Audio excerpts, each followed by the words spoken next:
Oke, semuanya halo semuanya, selamat datang di channel YouTube MBNC on TV. Nah, kali ini kita akan belajar tentang simple present tense. Kita akan belajar tentang bahasa Inggris yang paling dasar sekali, yakni tentang simple present tense. Oke, apa saja yang akan kita bahas pada video kali ini? Yang pertama adalah tentang pengertian. Pengertian apa itu simple present tense. Terus yang kedua adalah penggunaannya dan juga rumusnya. Terus kita akan juga sedikit latihan tentang simple present tense ini. Oke, langsung saja kita ke pengertian dulu ya. All about simple present tense. So, simple present tense itu adalah bentuk tense yang digunakan untuk menyatakan kejadian yang terjadi secara teratur, rutin atau biasa, dan dilakukan pada masa sekarang atau masa kini.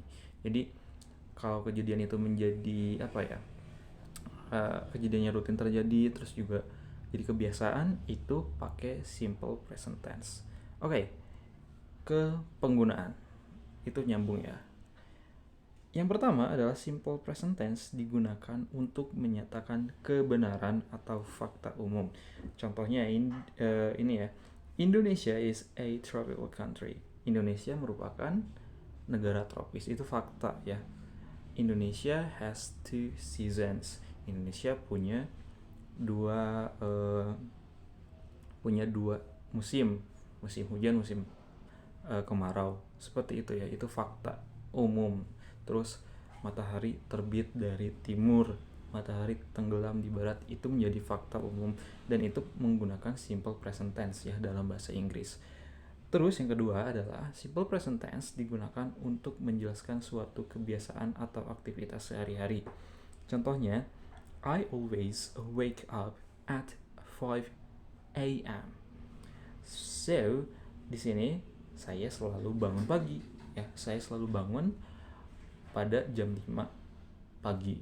Otomatis itu jadi kebiasaan dan jadi aktivitas sehari-hari, jadi dinyatakannya adalah menggunakan simple present tense.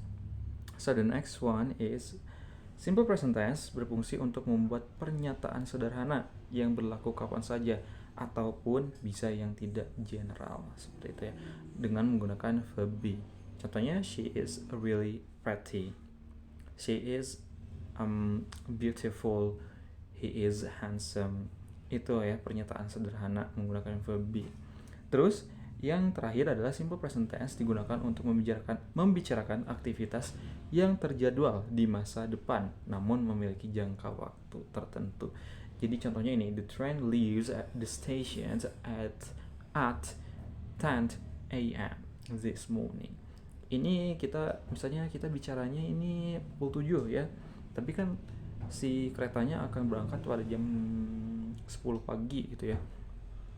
Ini merupakan aktivitas yang terjadwal ya.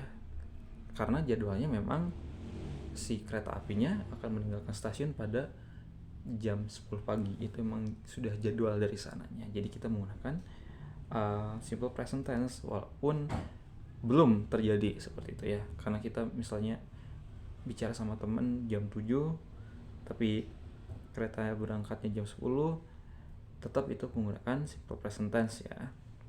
Karena itu kalau sudah terjadwal seperti itu. Oke, the next slide is about rumus atau pola kalimat ya.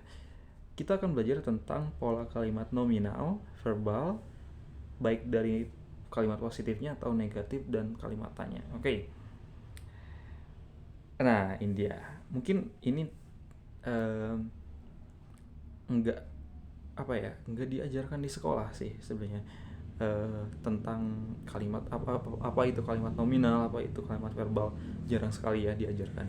Nah, kita akan belajar sekarang apa itu kalimat nominal. Jadi kalimat nominal dalam bahasa Inggris adalah kalimat yang terdiri dari subjek dan pelengkap tanpa ada kata kerja. Jadi kalau tidak ada kata kerjanya, berarti itu kalimat nominal. Nah, pada kalimat nominal dipakai to be sebagai pengganti kata kerja atau verb. Jadi to be itu digunakan jika satu kalimat tersebut tidak ada kata kerjanya nih. Kayak yang tadi, she is pretty. pretty di sana itu bukan kata kerja tapi kata sifat. Jadi digunakanlah to be sebagai pengganti si kata kerjanya gitu. Karena kalau bahasa Inggris itu begitu ya aturannya seperti itu. Nah, kita akan belajar tentang personal pronoun dulu in English ya, ataupun kata ganti dalam bahasa Inggris. Nah, ada singular, ada plural ya. Ada tunggal, ada jamak. Tunggal itu satu, jamak itu lebih dari satu. Ada first person ataupun orang pertama, I, aku gitu ya kalau bahasa Indonesia, saya. Terus ada second person, you, Anda atau kamu. Terus ada third person singular, ada he, she, it ya, ataupun dia. Kalau he itu untuk laki-laki, she itu untuk perempuan, atau it itu biasanya untuk kata ganti benda. Tapi kita akan bahas tentang it ini di lain kesempatan ya. Nah, untuk to be-nya, untuk personal pronoun first person singular yaitu I itu adalah am ya. You, are, he, she, it, is ya. I am, you are, he, she, it, is. Oke, itu ya yang singular personal pronoun-nya. Sementara kalau yang jamak nih plural, first person atau orang pertama jamak adalah we, atau bahasa Indonesia kami atau kita ya. Kalau bahasa Inggris satu aja, we. Terus ada second person, you ya. Kalau bahasa Inggris tuh sama aja ya, you singular terus you plural itu sama aja gitu ya. Tapi kalau bahasa Indonesia mungkin ada kamu, Anda itu yang tunggalnya, yang jamaknya itu ada kalian ya, Anda sekalian ya. Kalau bahasa Inggris sama aja sebenarnya ya. Terus ada third person plural yaitu they, atau bahasa Indonesianya adalah mereka. Ini ketiga personal pronoun yang plural ini pakai are to be-nya ya. Jadi to be itu kapan digunakannya? Jika kalimat nominal, jika ada subjek tapi tidak ada kata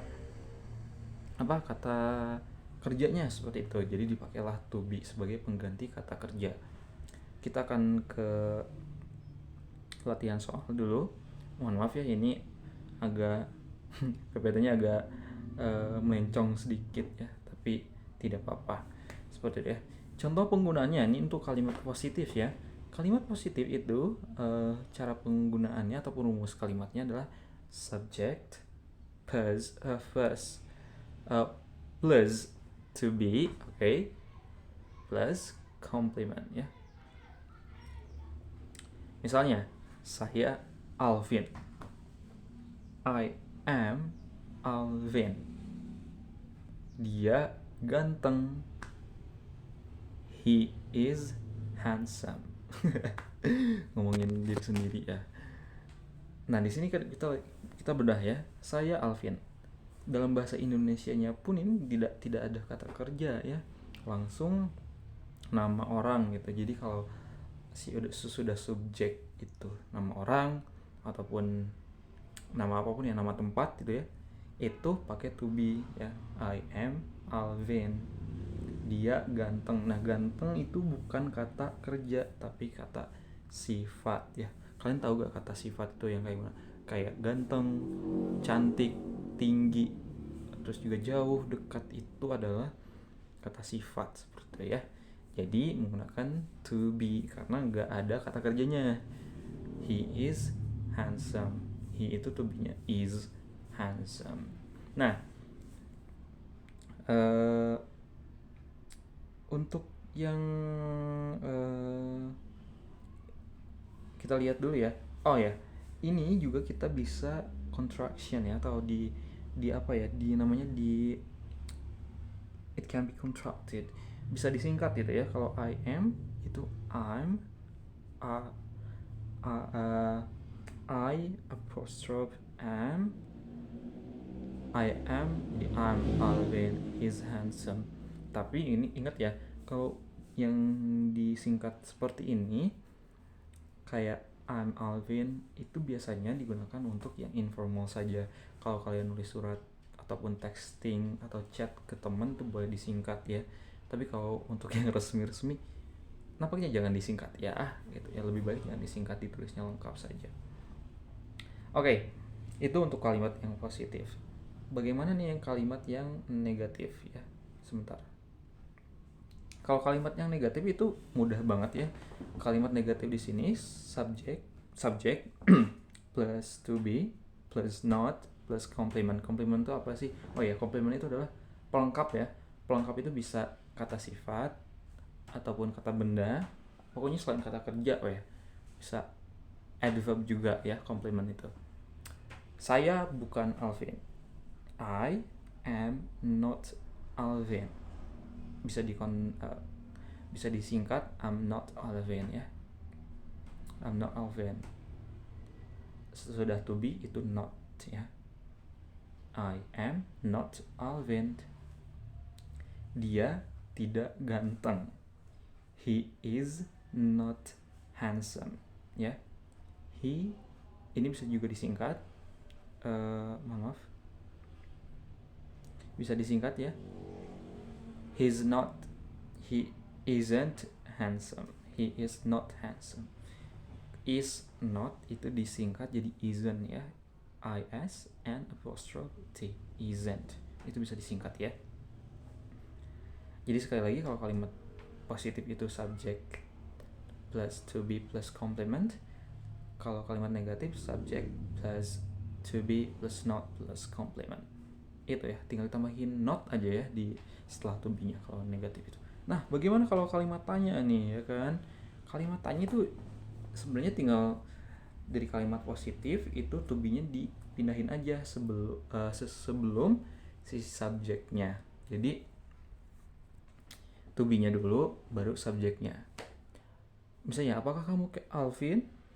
Are you Alvin? Nah, kalau ngejawabnya gimana kalau iya? Yes, I am. Kalau bukan, no, I am not, gitu kan. Sekali lagi, kalau kalimat tanya itu to be ditambah subject ditambah complement. Complement itu keterangan, pelengkap ya. Boleh kata sifat ataupun adverb, terus juga kata benda boleh itu ya. Apakah dia ganteng? Is he handsome? Yeah. Yes, he is. Tidak. No. No, he is not ya. Jadi mudah kan? Mudah sebenarnya. Jadi perlu dipahami aja dasar-dasarnya aja gitu ya. Kalau kalimat tanya itu to be plus subject plus complement. Kalau kalimat positif itu subjeknya dulu plus to be. Kalimat negatifnya subject plus to be plus not gitu ya.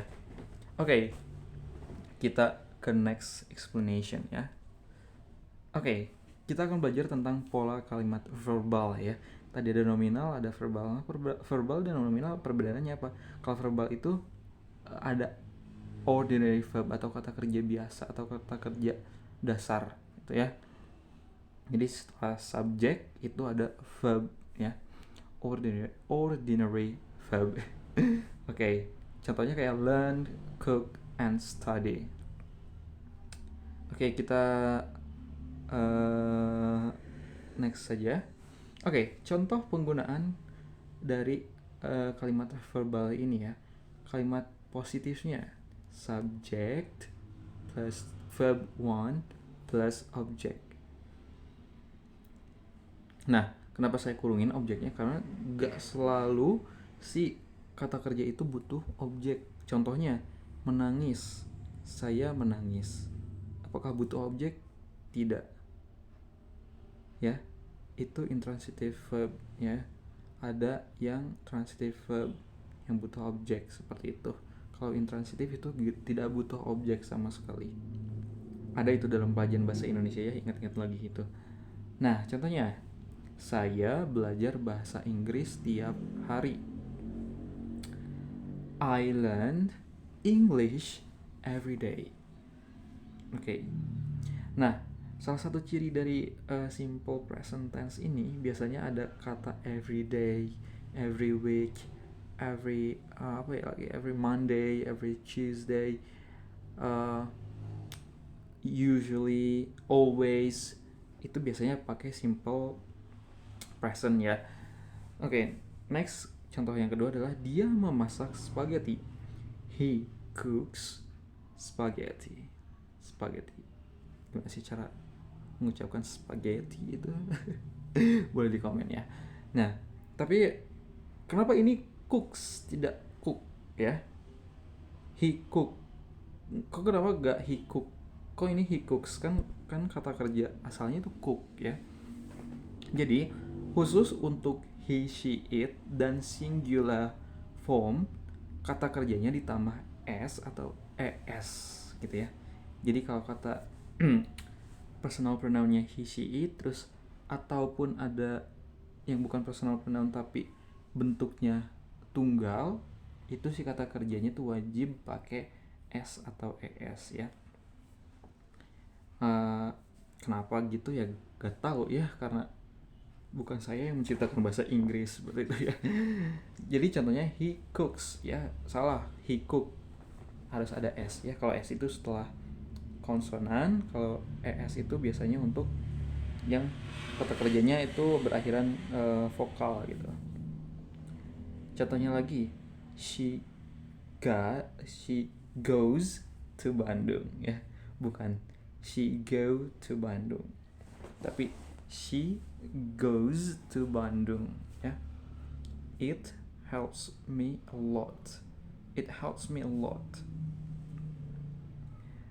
Goes, helps, and works ya, itu untuk he, she, it dan juga singular form. Contohnya ini nih, Angga works in Bali. Angga itu satu orang gitu ya.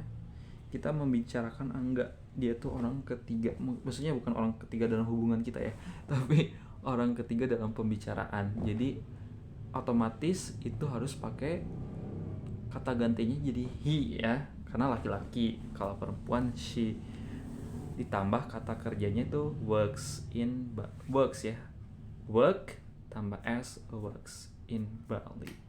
Oke? Paham sampai sini ya? Semoga paham ya. Kalau enggak, dipahami lagi, diulang lagi aja videonya ya. Oke, selanjutnya, nah ini dia. Untuk kalimat negatif ini paling banyak salah gitu, ataupun yang gagal paham gitu ya, bagaimana cara membentuk kalimat negatif present, simple present ini ya. Sebenarnya sangat simpel sekali ya. Subjek ditambah do ditambah ditambah do atau does ditambah not ditambah verb one ya. Jadi kalau di kalimat negatif ini ada tambahan nih sebelum not ya, harus ditambah do atau does. Nah, kapan kita menggunakan do? Do itu kita gunakan jika si subjeknya itu I, you, we, they atau plural form ya, ataupun kata benda yang jamak, kita pakai do. Kalau yang singular dan he, she, it itu pakai does ya. Contoh di sini, saya tidak pergi ke Jakarta pada hari Minggu. I do not go to Jakarta every Sunday ya. I subject, do auxiliary, karena I ininya kata gantinya ditambah not. Nah, verbnya itu verb 1 ataupun ordinary verb ya, verb biasa atau verb dasar, nggak ditambah apa-apa gitu ya. Go to Jakarta every Sunday.